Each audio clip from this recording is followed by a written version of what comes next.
ఈ 31st దావత్‌కి మనందరం కలిసి పనిచేయాలి. లేకుంటే మనోని ఇజ్జత్ ఈశ్వర్ వైన్స్‌లో కలుస్తది చూడండి. అరే మేజర్‌గా మెదడుగా నువ్వు స్ట్రాంగ్ ఉండాలే చూడు.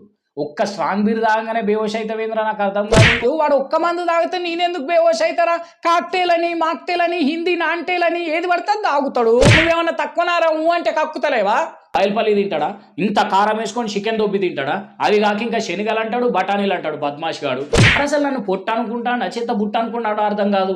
అరే బ్రెయిన్ గా ఇవ్వండి నాడు ఒక చిన్న రిక్వెస్ట్ నీకు కక్కుర్తి కొద్ది కచ్చ కచ్చ కచ్చ గుద్దకని చెప్పు చేరా అని తాగుడుకు రీజన్ అని లవరు అటెంక కోసేది అని లివరు అవన్న మొన్న దవాఖాన పోతే నల్లబొకపోడ తాగి తాగి నీ లివర్ అంతా నల్లగైందని ఇంత ముక్క కోసి పక్కకు పెట్టిండు డాక్టర్ తెలుసా.